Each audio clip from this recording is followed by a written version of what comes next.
Assalamualaikum warahmatullahi wabarakatuh. Alhamdulillah, kali ini kita akan membahas sedikit kisah dakwah Sunan Ampel. Salah satu dari penyebar Islam Wali Songo di wilayah Jawa adalah Sunan Ampel. Jejak dakwahnya amat terkenal, mulai dari peninggalan Masjid Agung Demak, hingga ajaran Moh Limo, yang disesuaikan dengan kondisi masyarakat setempat. Sunan Ampel bernama lengkap Raden Muhammad Ali Rahmatullah, atau Raden Rahmat, lahir di Champa, atau Kamboja sekitar 1401. Ia tergolong keturunan bangsawan, anak dari ulama besar Syekh Maulana Malik Ibrahim, sekaligus juga keponakan dari Raja Majapahit. Karena gonjang-ganjing politik di Champa, sekitar abad 15, Raden Rahmat melakukan perjalanan ke daerah Jawa, untuk menunaikan misinya menyebarkan agama Islam. Dalam perjalanannya ke Tanah Jawa, Raden Rahmat sempat singgah di Palembang, dan berhasil mengislamkan Adipati Palembang Arya Damar, yang diam-diam berganti nama Aryo Abdillah. Ia juga singgah di Tuban, dan berlabuh di Majapahit.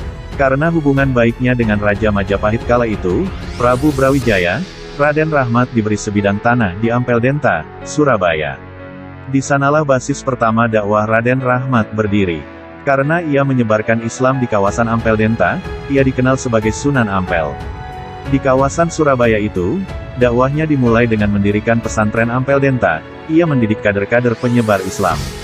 Di antara murid-murid Sunan Ampel yang terkenal adalah Sunan Giri, Raden Patah, Raden Kusen, Sunan Bonang, dan Sunan Derajat. Dakwah Islam yang dilakukan Sunan Ampel bersamaan dengan lemahnya posisi kerajaan Majapahit. Kendati Prabu Brawijaya menolak masuk Islam, namun ia menghormati posisi Sunan Ampel dan mengizinkan dakwahnya, asalkan tidak dilakukan dengan pemaksaan. Sebelum membangun pesantren, Sunan Ampel menarik perhatian masyarakat dengan membagikan kerajinan dalam bentuk kipas, yang terbuat dari akar-akaran dan ayaman rotan. Bagi yang mau mengambilnya, tidak perlu menukarkan dengan uang, melainkan dengan 2 kalimat syahadat. Mengenai kondisi masyarakat kala itu, banyak dari mereka menganut animisme, bersemadi, judi sabung ayam, minum minuman keras, dan lain sebagainya, yang bertentangan dengan ajaran Islam. Karena itulah, Sunan Ampel menekankan prinsip Moh Limo dalam dakwahnya: moh main, atau tidak berjudi, moh ngombe, atau tidak mabuk, moh maling, atau tidak mencuri, moh madat, atau tidak menghisap candu, dan moh madon, atau tidak berzina. Selain itu, Sunan Ampel juga mendekatkan istilah Islam dengan bahasa masyarakat setempat.